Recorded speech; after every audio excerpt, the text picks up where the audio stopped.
Welcome to the TJ and the Grumpy Old Man Show. I'm your host, TJ, and with me again, as always, is our good old friend, the Grumpy Old Man. They say there's no shame in his game because he is always the same. That's me. Grump, how are you, my friend? Very fine. Thank you. Yourself? You know, I can't complain. There's a lot of news there. Number one, NCAA. Players cannot get paid for their own likeness. Holy crap. It's about freaking time. How big is that, Grumpy? I think it's fair. I wonder what it's going to do, honestly.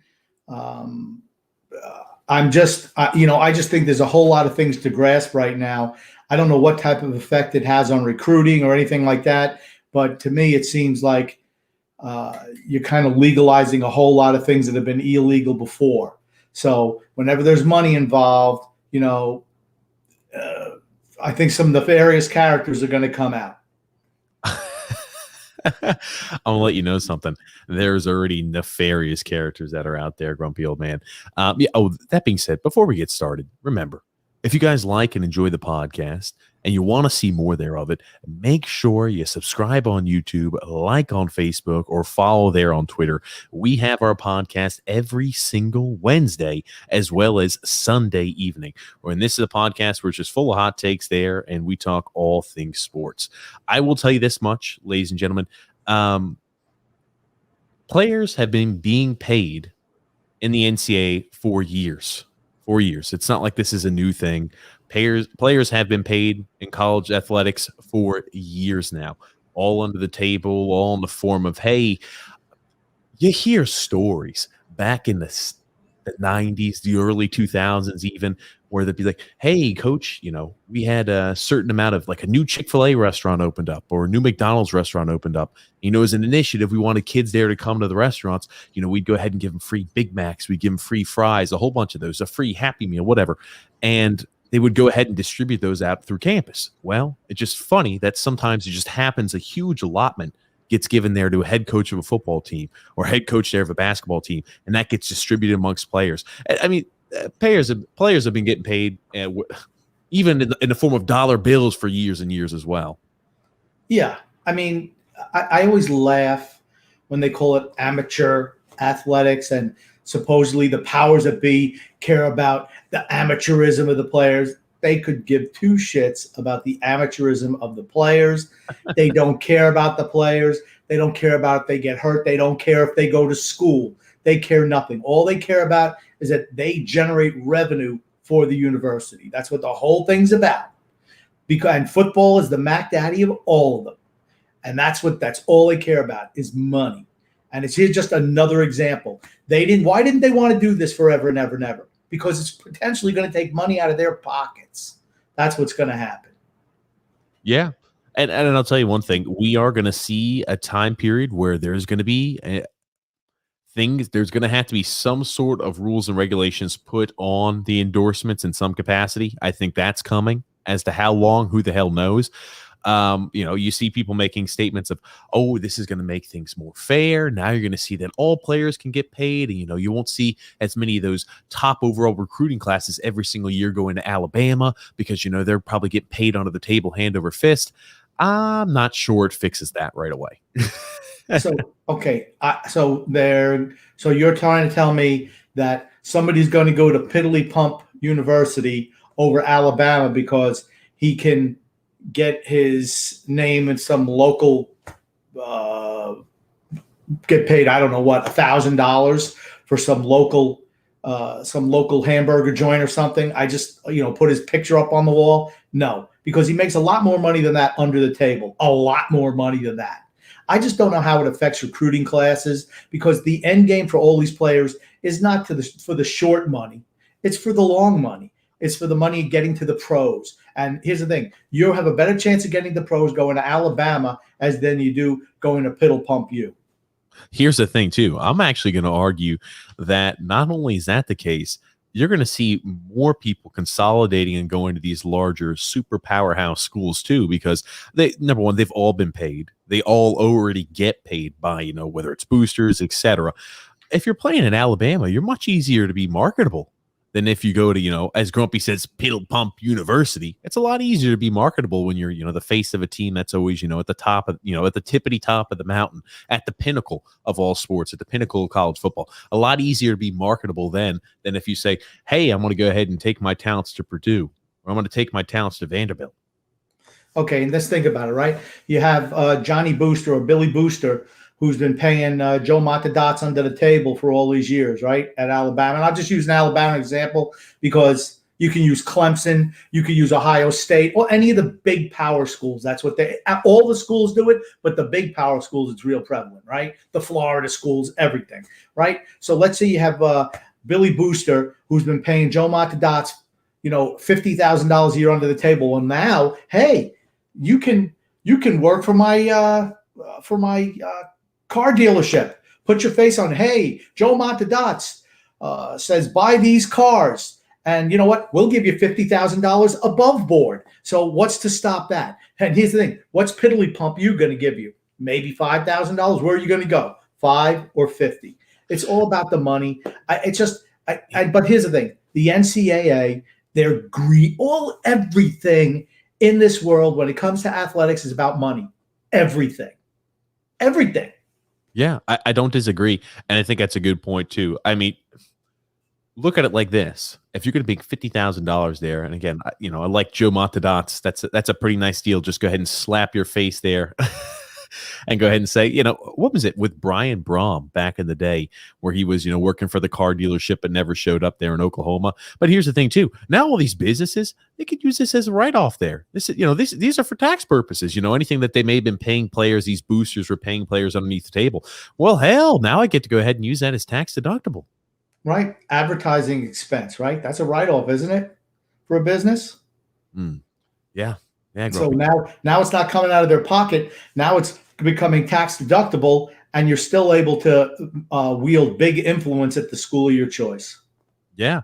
And I'll tell you this too. Alexander's saying here, Grumpy hit the nail on the coffin there with the NFL. They're one of the greediest sports in the league. Hold on, I want to correct Alexander on one thing. They are the greediest sport in the world is the NFL. Yeah. There's another thing that we're going to talk about shortly, which is just going to prove my point. Yeah, we'll get to that, Crum. Alexander also said, I honestly think recruits are paid to come. Well, I could tell you one thing for a fact. They're paid to come. And, it doesn't matter what league you're in. Even D1AA, every single Division I school pays their players in some capacity. Every single one. It might not be the exact dollar exchange there. I will say handfuls of schools do dollar exchanges. Even look at Tennessee, right? They had just a little while ago, they had the rumors that they were paying their recruits and giving them wads of cash and money, $100 bills in McDonald's bags. And that's how they were convincing players to go to Tennessee Volunteers. Would that shock me at all? Absolutely not, because that type of stuff happens all the time. And you hear stories about even back in like the early 2000s where it's like, oh, yeah, the boosters would go ahead and give me handshakes that have $100 bills in a handshake. They'd go ahead and hug me. They'd stick, $100 bills there in my pants there right after the game. That's back before things, they had like a whole bunch of overseeing eyes on it. It used to be a lot easier to do that. But trust me, when there's a will, there's a way. Those players are still paid in the same capacity, whether it's in forms of dollar bills at the end of the games. But I mean, they're all paid. They all make no capacity. Yeah, and I find it laughable when a school gets popped for, we had no idea this was going on. Oh, please. They know the head coach knows everything that goes on. Everything. If he's not orchestrating it, his right-hand man is doing it. That's how they get these players. I can tell you firsthand, that's how they get these players. Period. End of sentence, end of story from the grumpy old man. Then John M. also said, football players make millions for schools. Players should earn money. Exactly, right? All these people were they're benefiting there off the performance there of these individuals. And I'll be honest with you. I want to say probably like 10, 15 years ago, I was in a school of thought of, hey, these players are getting a free college education. They should have nothing to complain about. But it's odd how my perspective and my viewpoint has changed over time to where I'm like, yeah, no, those players also need to be paid too. Once you kind of see the dollar and cents that's earned there by these players and by, viewership there through, ads, etc., you think to yourself, yeah, these players should be getting a little bit of that pie. And particularly football players, because it's not like the NFL. And TJ, you can attest to this. I mean, they beat the life out of you during practices during the week and stuff like that. It's not like the NFL. Oh, you know what? You only hit, once or twice a week in the preseason, and then come the regular season, you only hit once or twice a season. That's not what it's like. And that's every single day they're hitting and hitting hard. And again, I'm just going to say, think about how much money a football team brings into any university. Like I said, it's the Mac Daddy without a doubt. You look at, I don't know, let's say women's golf. What money does that bring in? Absolutely nothing. So, but here's the thing. Those people aren't going to be getting sponsorships. I couldn't imagine. So, I mean, and they don't deserve it, honestly, because here's the thing. I'm just a firm believer. If you're bringing money in, you should be getting money out. Firm believer in that. Here's the thing. And, this is some overarching issue. We won't see it immediately. It's only a matter of time, though, until you start seeing complaints of, oh, well, XYZ specific sport is not making as much as the football players are. And, XYZ is not making as much. You see the same exact thing with the U.S. women's national soccer team. I mean, it's only going to be a matter of time before you start seeing that across the board, across different sports, across different gender to sports. It's only be a matter of time. And guess what, ladies and gentlemen? It's only going to cause for more and more controversy, as always. Well, like I said, if you're a sport that's a friends and family league, and by that I mean only your friends and family ever go to see you play, it's of no appeal to anyone.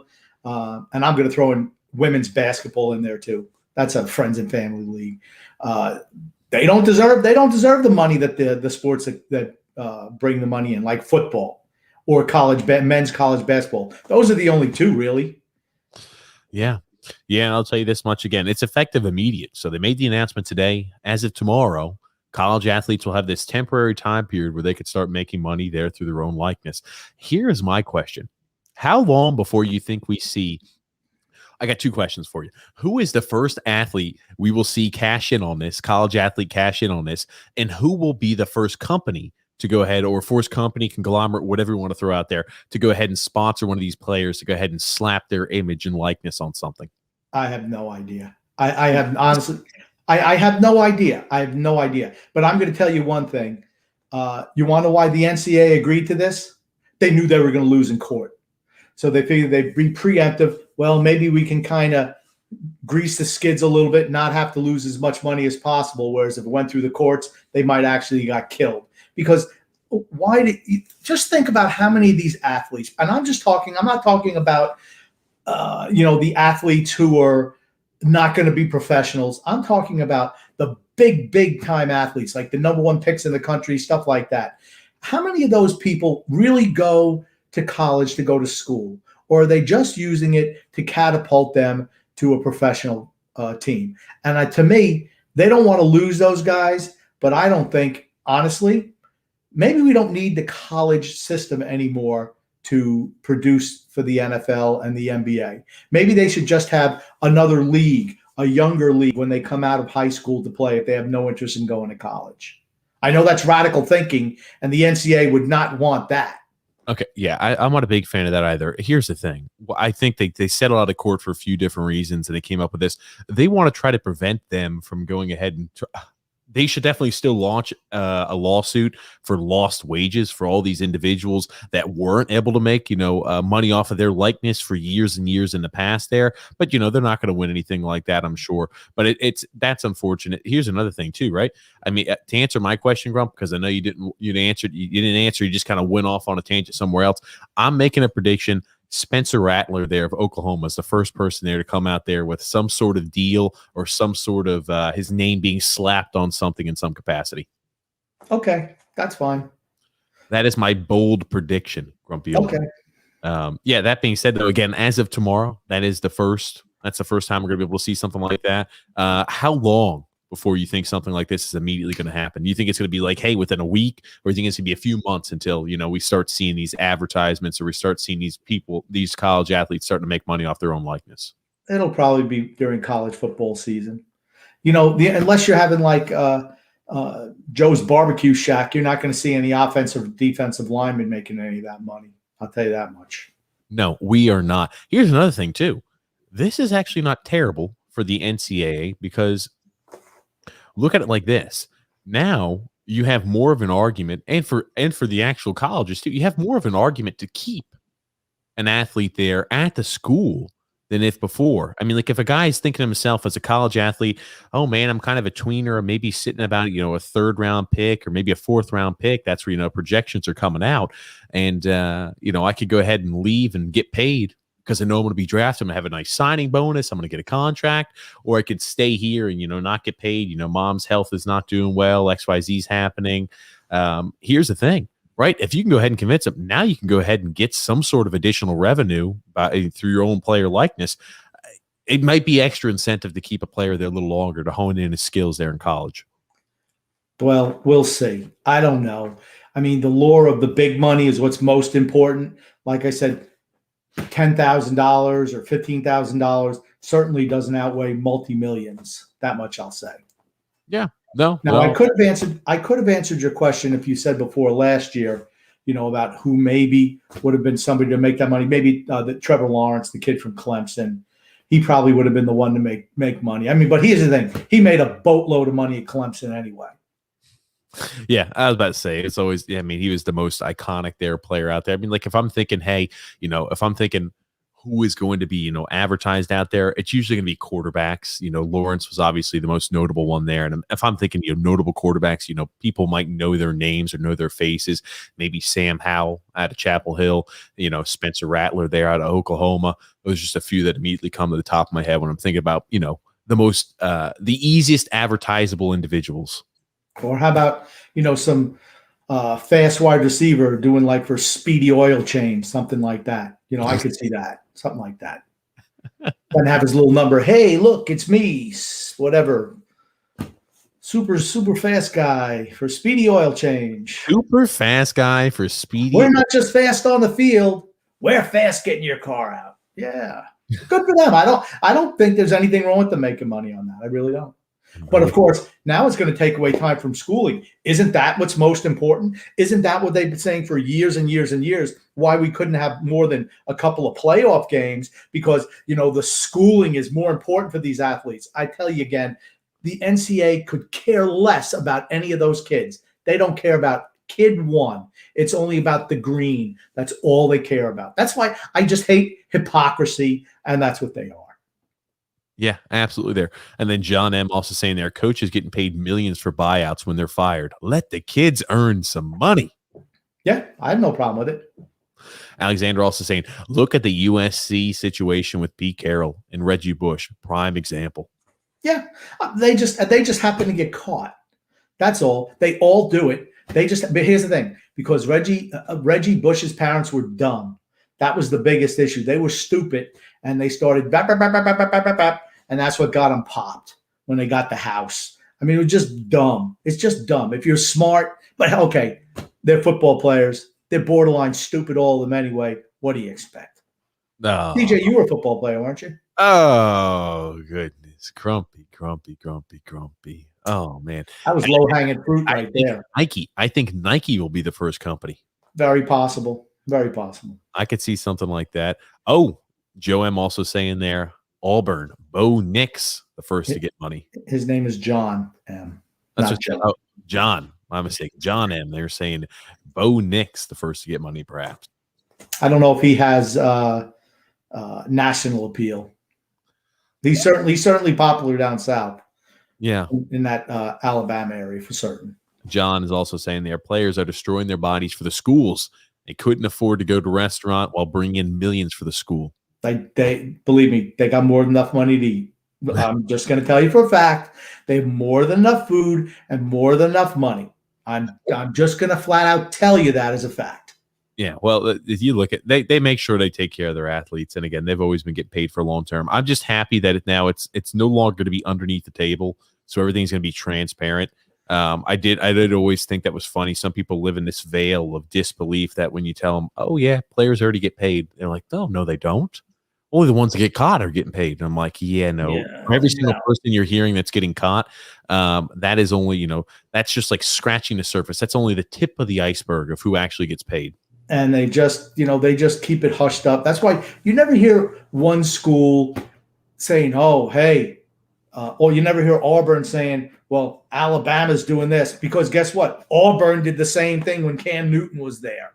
I mean, they all do it. They all do it. That's the point. To use the example, that's why you don't see people dogpiling on Tennessee when they were talking about how they're giving money in McDonald's bags there to recruits. It's because they all have their own innovative and intuitive ways that they get around the system to pay these recruits and these players.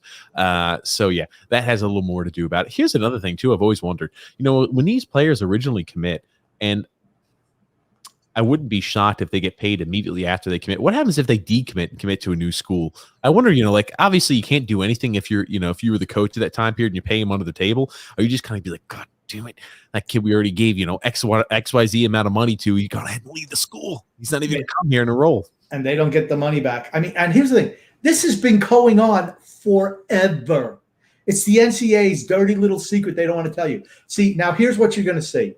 You know how every league has capologists now? Well, now you're going to have guys who are like bankers, who are like money launderers. That's what this is going to be like. They're going to launder the illegal money from the boosters through some fictitious business that does advertising in town, and they're going to get paid ridiculous amounts of money. I don't think it's going to change anything. It's going to be eye-opening, though. And here's the thing. They're still going to have to do some type of under-the-table stuff for lesser players who aren't photogenic enough or charismatic enough to have their face on some billboard somewhere. It'll be interesting. I will say it'll be interesting to watch, and I wonder how the NCAA is going to handle it when you see violations going on, because they'll still go on. Adrian B saying, "Hey, TJ and Gripple, man, sorry I'm late." And also says, "Who do you guys are thinking winning the game tonight there between Tampa and Montreal?" I'll go first there. Tampa. I believe Tampa as well. I want to talk about one more thing regarding college athletics. This is one that was a hot button issue there. Happened recently. The NC State College World Series debacle, Grumpy. I'm not sure how familiar you are with that situation. Yeah, you're talking about NC State against Vanderbilt. It's just another botch job by the NCAA. Again, of course. There had some players who had contact with NC State had contact with someone who tested positive for COVID, and they wound up having a whole bunch of them couldn't play. They only had 13 players. They wound up beating Vanderbilt in Game 2 of their best-of-3 series. Vanderbilt's the best team in the country. No, you misspoke. NC State won Game 1. They lost Game 2 when they only had 13 players, and then you're kind of shortening up the story a little bit. But what happened originally was they had a player who was not vaccinated test positive. And then they determined outside of the jurisdiction and the rules that were already put in place that they were going to start testing the already vaccinated players to see if they also had COVID. And 3 of the players who were already vaccinated tested positive. So that's what limited down their size and roster size from 30 or from however many, I think it's like a little over 20 individuals there, to 13, or maybe it was even more. Maybe it's 30 individuals there on the roster. I can't remember how many they could suit there for the College World Series, but they go ahead and limit it down there to 13 individuals, which was already a crime in itself. And they didn't allow the NC State Wolfpack to play Game 3. They determined that, and I'll read you the direct quote here, grumpy old man, from the NCAA. The NCAA Division I Baseball Committee has declared that Vanderbilt against NC State Men's College World Series game scheduled for Saturday, June 26th there at 1 p.m. Central Standard Time is a no contest because of COVID-19 protocols. This decision was made based on a recommendation there of the championship medical team and Douglas County Health Department. As a result, Vanderbilt will advance to the College World Series finals. And they go ahead and they condole their deepest apologies and sorrows there for the NC State Wolfpack and their fans and those young athletes. Holy crap. Can you talk about a worse way to go ahead and send a team off like that? Oh, they don't care. First of all, you know what I find disingenuous? The lie that they really care about what they did to NC State, because that's what it was. They could care less. You know what? We just don't want to have something happen on our watch. We'll just take them out of the tournament. It's the easy thing to do, right? Here's the thing. Everyone in the stands, no one's wearing masks, and here's the thing. But what were the rules for the other teams? They weren't getting tested. If you say that you're vaccinated, you don't even have to get a test. The only reason they tested the players on NC State was because they had an outbreak. Well, here's the thing, too. This is what they put up on June 26th of 2021 there at 8 o'clock there for the Mississippi State game. Look at that. Today's attendance, 21,883 individuals. Here's the thing.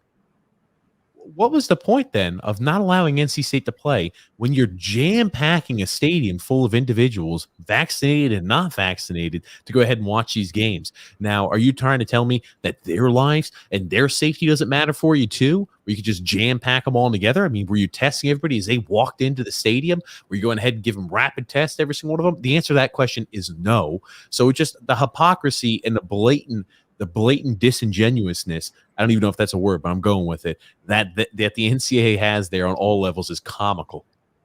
Well, the good news is, if you want to look at the positive, is that there was no outbreak of COVID. And even if you had it, you weren't getting sick. So the vaccination works. You're not getting sick. Isn't that what everybody wants? I mean, so that's a positive. They just did it just to save face, because they were afraid of the backlash if they let teams play who had COVID. I mean, you got to remember, these organizations are all cowardly, and they bow to the will of the media and being attacked on social media. So, I mean, that's just the way they all are. So they just, you know what, just kick them out. It doesn't matter. Vanderbilt's a better team anyway. Let's just move on. One of the craziest thing about it, too, this entire run there by NC State, people forget, when they first started there, they faced off there against Arkansas Razorbacks, who were the number one team there in the country.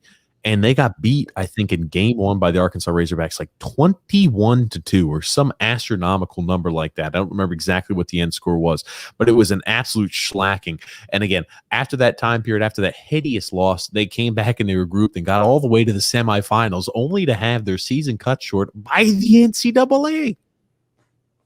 Well, that's the way it goes. I don't have a kid who played for NC State. I really don't care that much about it. Goodness gracious, grumpy old man. Something else. I have another question there for you too. And I think Vanderbilt has 3 of the top 5 players in the country. They're going to go in the first round of the draft, MLB draft. Well, yeah. Al Leiter's kid there, Jack Leiter, and I can't remember the other pitcher. They've got 2 really, really good stud pitchers there, Vanderbilt. But again, I can't say I watch Vanderbilt baseball or even college baseball that often. Adrian also says, what do you guys think the final score there will be? Series-wise, I think it'll probably be a gentleman's sweep, 4-1. That was actually another question I was about to ask you, Grumpy. Do you think Montreal makes it more than 5 games? No, they're not good enough. Wow. They're not good enough. Tampa Bay's best team in the league. Yeah. I said beginning of the year. I said it 2 years ago. Tampa Bay. It's going to be Tampa Bay. Goodness gracious. They're the best team in the league. They can beat you any way they play. Any way you play, they can beat you at your own game. That's what makes them so good. John P. also chiming in there. FYI, Mississippi State is up 9-0 on Good for Mississippi State. I hope they win. I was about to say, I think majority of teams are polling, or the majority of individuals there who are unbiased or don't have, a dog in a fight are polling probably for Mississippi State. And nothing against Vanderbilt, just because of how the NCAA screwed over NC State. There was a kid, I believe, I saw some of last night's game. There was a kid, left-handed bat. I think he was a freshman, and he smoked the ball, and could that kid run? I wish I remembered his name. If I saw him in the batter's box, I'd know who he was. But man, oh man, that kid's got a future ahead of him. I think they said he was 19 years old, and wow, watch out for him. His name, I have no idea. Well, hey, watch out for the nameless guy who smoked the ball. Do you know what part of field it was? Was it dead center, Grump? Right field. He's a left-handed bat. He's got wheels. I think he's an outfielder. Beautiful swing, and man, can he run! Oh. So if we're drawing up a police sketch there, we're showing up. He's a guy who's a right fielder. He smoked one to right field there last night. He's got wheels, and he's got a huge bat, and he's got a future. So everybody else there, all the detectives out there, you can get to work on that description, and we could determine who it was who went ahead and did that yesterday. If I popped on the TV right now, I could tell you his name because I know he's a starter for that. And I think he plays the outfield. The ball he hit was to right field. He's got wheels. Oh, well, I'm glad, Grumpy. Thank you so much there. Yeah. Thanks so much for that description. Moving right along, though. The NFL has got some new rules they're rolling out this year, Grumpy, and I know it's going to make you happy. First, I'm going to preface it by saying this. These rules are going to affect the actual players for certain. They have different rules based upon whether you're vaccinated or unvaccinated, what you can and cannot do, kind of inside the parameters of the actual NFL and NFL activities. Also, what you are and are not allowed to do outside of team facilities, which I thought was kind of odd. So to first show you this, they say about 65, and again, this was as of Friday of last week, about 65% of NFL players have at least received one of their COVID-19 vaccine shots. So you're looking at about 66%, and about 2/3 have received their COVID vaccination, and about 1/3 of the athletes out there have not received their vaccination. So these rules that I'm going to be showing you are obviously going to be affecting there, at least 1/3 of the NFLers out there. And Grumpy, needless to say, they are quite, I want to find a tactful way to say this, intrusive a little bit there. And I'm not sure who's going to enforce these rules, and I'm not sure exactly what the penalty is for breaking these, but we're going to go ahead and dive in here a little bit. For the fully I'm going to tell you what. Hold on. No one can see what you just put up on the screen. No one. You're putting those up. No one can see it. Oh, grumpy old man. I know. Unless you have a telescope. Okay, but what does it say, right? Big Brother's watching, okay? And you're not allowed to live your life the way you want to live it. If you want to play, if you don't follow our rules, we're going to put restrictions on you. Sounds like the federal government to me. Well, thanks, Grump. Here it is. I know you won't be able to see it. There's no way I could zoom in even more to this particular image, but I'm going to go ahead and read them there to you. For those of you who do have better eyes than Grumpy, you'll be able to see this. For fully vaccinated players, no daily testing required. For non-fully vaccinated players, you have to have testing every day. No issue with that one. For fully vaccinated individuals, masks are not required at club facilities or during team travel. For not vaccinated players, masks required at club facilities and during travel. For fully vaccinated players, no physical distancing required in club facilities with other vaccinated individuals. For not fully vaccinated individuals, you must remain physically distant from others in the club facility. It's pathetic. It's pathetic. It's pathetic. Well, I just want you to think about the logistics of that. They're going to have to remain completely distanced. And they go on to this later on. Like when you're eating lunch at the club, at the team facility, can't eat next to anybody. You're going to have to eat in a socially distanced environment. You're going to, like for team meetings in your meeting rooms, well, you're going to have to be sitting out there like you're an ostrich. And here's the thing. I don't care whether you have it or don't have it. I'm vaccinated. This is not like a, hey, get your vaccine or anything like that. It's just to kind of go over the rules. And I wonder what the penalties are going to be and how they're going to impose these rules. If an individual is, not fully vaccinated, happens to break one of these or infringes on one of these rules, what's the penalty going to be? What's going to be the ramification there of it? That is going to be interesting. Okay. Let's say Tom Brady, just throwing a name out there, is not vaccinated. I don't know if he is or not. Let's say Tom Brady's not vaccinated and he's doing some of these things that he shouldn't be doing. Do you think the team is going to turn him in before a big game, before a Super Bowl game? Oh, Tom, we saw you out on the town and you weren't wearing a mask and you were by Mr. Vaccinated. you're not going to be able to play. Or how about this one, right? We just had the NC State. The people were vaccinated and they were still testing positive, supposedly testing positive. I don't even know if that's true, but let's say they were testing positive. So masks don't work, vaccinations don't work. You know what? Let's go. I don't know. What the fuck? Okay. I just think trying to segregate people because people want to get vaccinated and other ones don't. I just don't think that works. Okay. Well, we're not even talking about that. I'm just talking about the differences of the rules. So they're segregating players based on vaccinated and non-vaccinated. That's what they're doing. Yes, I understand that. I want you to hold on, strap in there so we can get through all of them. Okay, Grumpy? Also, if you are in contact there with a high-risk exposure individual there that has COVID and you're fully vaccinated, no quarantine required. If you are exposed to a high-risk exposure there to a COVID-positive individual, you must quarantine if you don't have your vaccine. So for fully vaccinated players, no travel restrictions. For not fully vaccinated individuals, there are travel restrictions in effect. As to what those restrictions are, not 100% certain. For fully vaccinated individuals, no capacity limits in weight rooms when you're fully vaccinated. But if you're not fully vaccinated, only 15 players can lift in a weight room at once. Here's another thing. Who's going to be spotting these these non-vaccinated individuals? Right? You're just going to have the non-vaccinated. They have to socially distance. You want to have spots out there. When you're lifting heavy weights, you want to have a spot there with you when you're heavy bench pressing, squatting, not cleaning, but when you're squatting, items like that, you want to have somebody spotting you. So I don't think necessarily that is fit into their schedule there too, because they're going to have somebody spotting them when they're squatting heavy and they're bench pressing heavy weights. Yeah, the NFL, I guess, stands for the Nazi Football League. The Nazis. Isn't that what they did? Isn't that what the Nazis did? They separated people. The good people and the so-called evil people, right? Isn't that what the NFL is saying that they want to do right now? Grumpy, this is a sports. Hey, Grump. Sports podcast. It's the same concept. Moving right along. We got still for the fully vaccinated individuals may eat in the cafeteria there with other fully vaccinated individuals. Non-vaccinated individuals, players must be physically distanced in the meal room and may not eat with other teammates. The staff must grab and go. No meals in the cafeteria. For fully vaccinated individuals, again, no restrictions on social media, marketing, sponsorship opportunities.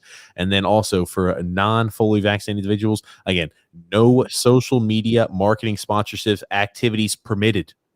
So if you don't have your vaccine, and you're part of the NFL, and they want to go ahead and do a photo shoot where you're going to be the only person, they're going to have, social distance at the wazoo. You're not allowed to partake in those type of items. You're not allowed to partake in any type of media events, anything like that, unless you're fully vaccinated. Okay, this is what it says. If you're vaccinated, you can live in the free world. If not, we're banning you to Siberia. That's what they're doing.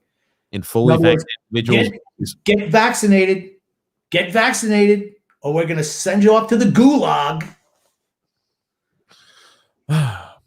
Anyway, fully vaccinated individuals may use sauna/steam room. Non-vaccinated may not do that, obviously. And then fully vaccinated individuals may interact with vaccinated families and friends during team travel. For non-fully vaccinated individuals, they may not leave the team hotel to eat in restaurants. They may not interact with anybody outside of team travel party during team travel. Yeah. So your wife comes up to you after the game. You live in a local area. Your parents come fly in. You're Minnesota.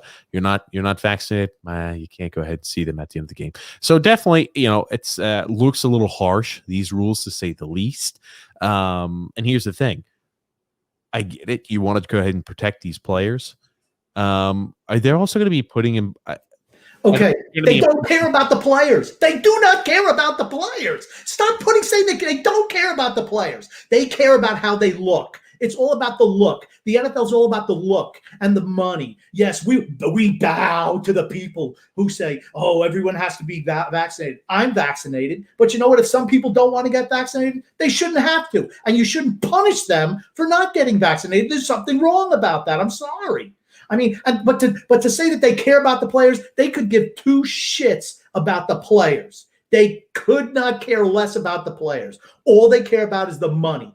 How is corporate America going to look? How are the advertisers going to feel about this?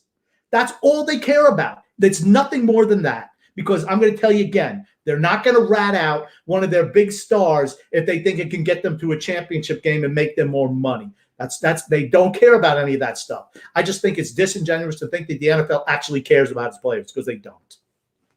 This is the same league who, when they had overwhelming evidence for concussions and what it was doing to people after the game, they denied it, right? No, it doesn't happen. It didn't happen. They had to get sued before they finally caved in because they lost lawsuits. They don't care about the players in the league. They never have, and they never will. Yeah, it's definitely it's definitely an odd one. That is for certain there, grumpy old man. And again, we don't try not to get political there. This is not politics. This is not politics. This is the politics of greed. That is what the NFL practices. That's what they practice. They don't give two hoots about one player in that league. They could care less, because guess what? If they're gone, there's just somebody else back on the conveyor belt who's going to fill their spot. All they care about is to make sure that cash cow keeps churning. That's all they care about. Mm-hmm. Yeah, grumpy old man. Moving right along there, because there are a few more interesting items there. Again, it seems like we've been dumping a little bit there on the NCAA, a little bit on the NFL here today. Also, deservedly so. Deservedly so. Yeah. For their hypocrisy. Here's another weird question here, Grumpy. Right now, Lionel Messi is a free signing. He's not owned there any longer there by Barcelona. His contract has expired. Any team technically can go ahead and offer their Messi a contract. Here's my question for you, Grumpy. Do you think he stays in Barcelona, or does he leave? He stays. He's not going anywhere. If it was maybe last year, he might have left. You have not heard any rumblings of any team going after him. Remember, he's 33 years old. He's starting to slow down. He's going to remember, with the COVID that's been going on in Europe, it's hurt all these teams being able to generate funds. So they don't have the cash to lay out for him. Barcelona's going to do everything they can to keep him happy and bring him back. He's been there since he's 15, 16 years old. He's not going anywhere. And who's gonna take a big expenditure to take a chance on him at 33? You better hope that he sells a lot of jerseys. Here's my question. I think it was more to do there. I think if he does leave, maybe you're going to Man City. The only reason I can think maybe that is the case is because you saw the rumblings that maybe he wanted to reunite there with Pep Guardiola. If he moves anywhere, it's gonna be one of those super studded teams. Right. I know Barcelona's, Grumpy, real quick. Barcelona's trying to do anything they can to entice him to stay, but they have really not done a good job as an organization putting the pieces around him where he could still be successful, because it's been almost the Messi show by himself. I mean, you look back on it, the days of having, Suarez and Neymar as his partnership, and having, Iniesta and Xavi and Busquets there in their prime, those days are long gone. And you just look at the cast and crew they roll out there. Griezmann has been, he had a little bit of a bounce back here this year, but he hasn't been what they had expected. And now they bring in, Sergio Aguero, another, 30-plus-year-old striker who's, he's towards the end of his career. Just, you think to yourself, if I'm Messi, I want to continue to win. I want to continue to perform at the top level. I want to still be competitive. I obviously want to stay at Barcelona, but do they have what it takes in order to still be competitive at the top level? No.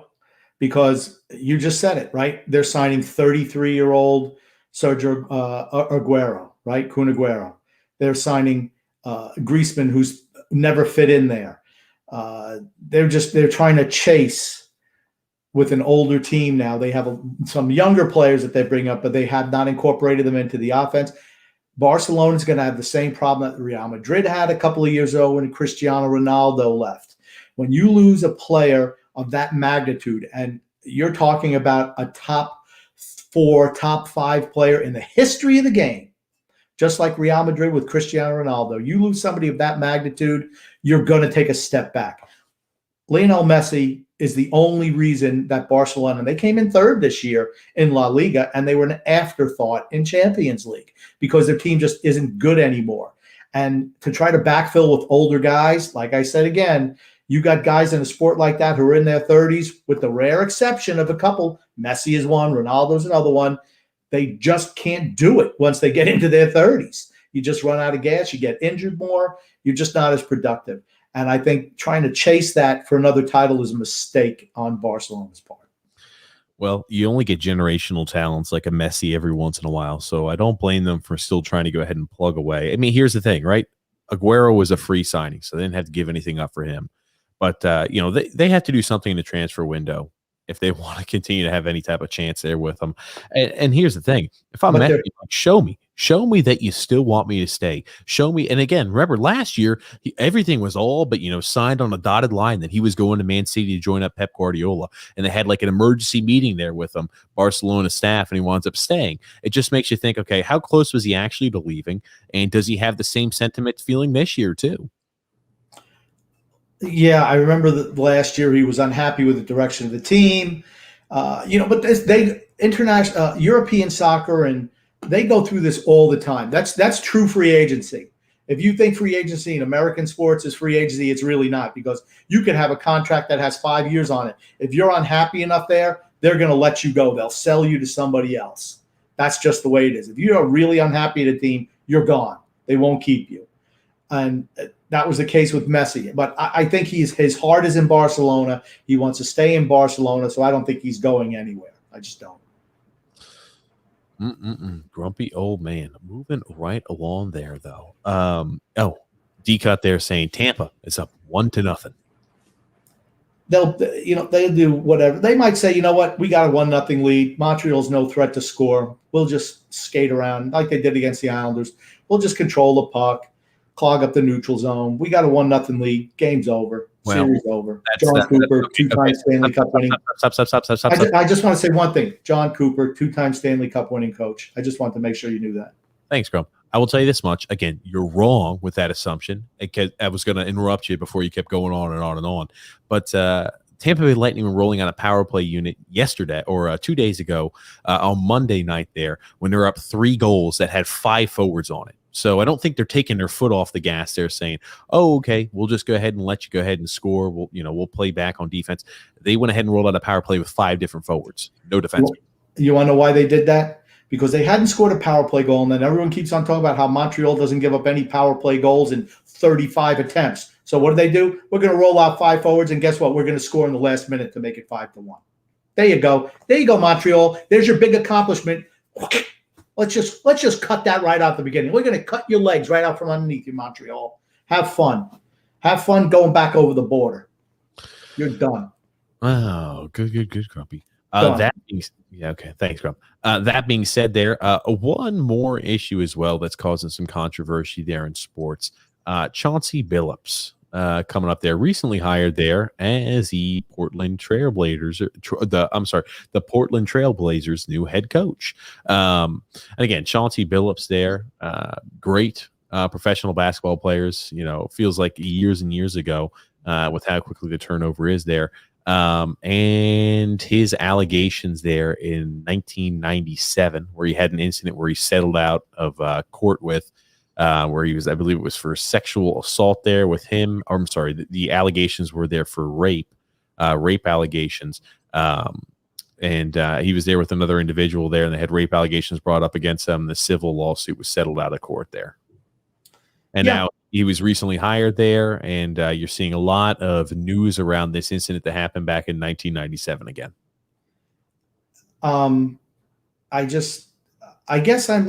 What's the statute of limitations? I mean, if he murdered someone, I'm sure he'd be able to come out and get a job 25 years later, and no one would say anything about it, right?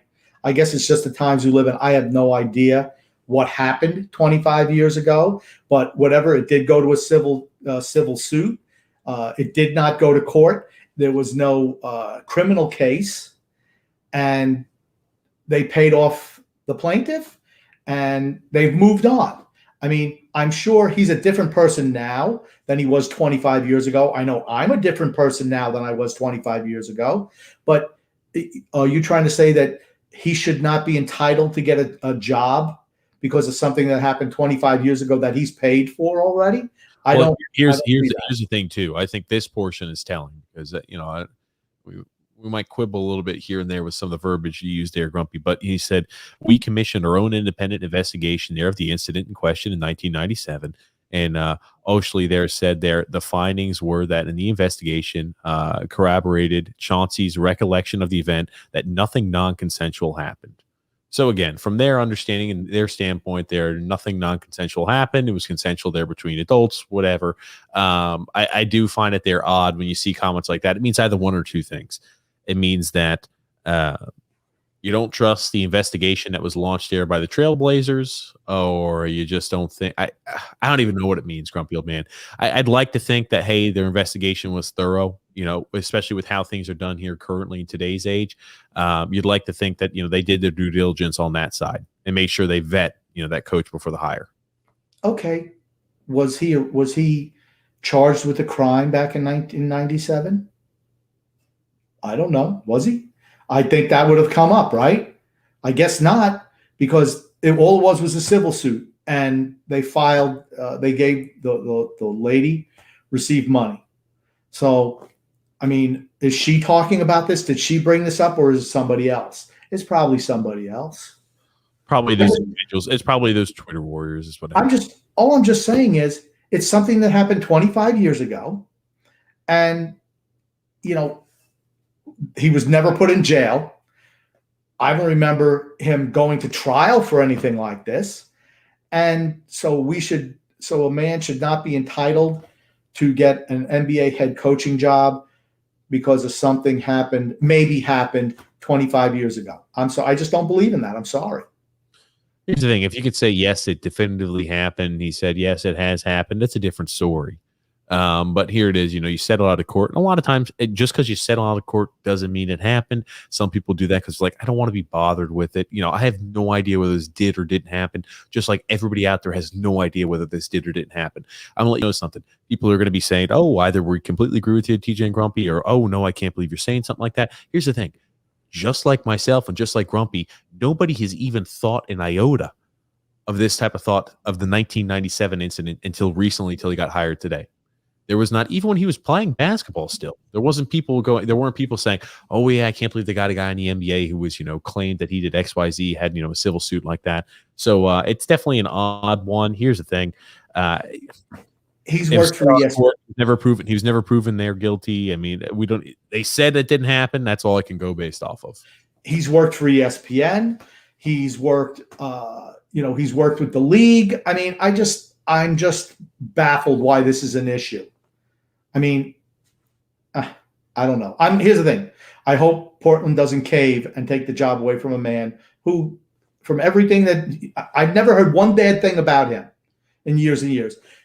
I'm just saying. Like I said, I don't remember the incident from 25 years ago, but it's not like I don't know. I'm just baffled. I'm just baffled by the whole thing. To me, it happened if anything happened, it was 25 years ago. Like I said, if he could have murdered somebody, no one would be complaining that he got a head coaching job. Nobody. Because he would have done his time. He didn't get convicted. He didn't go to jail. So allegations, the only three people who knew what happened were Chauncey Billups, the other guy, I think Brewer, and the girl. Those are the only three who know what really happened that night. And those are the only three that will know what happened that night. That's right. The truth is never what one party says or the other party says. It's usually somewhere in the middle. And she got paid. So that being said, Grumpy Old Man, is there anything else you wanted to say here before we kind of wrap things up? Actually, I do have one more hockey comment to make. You and I were kind of spitballing this before. There still is some anger amongst fans out there about the Tampa Bay Lightning having a team that's $18 million over the cap.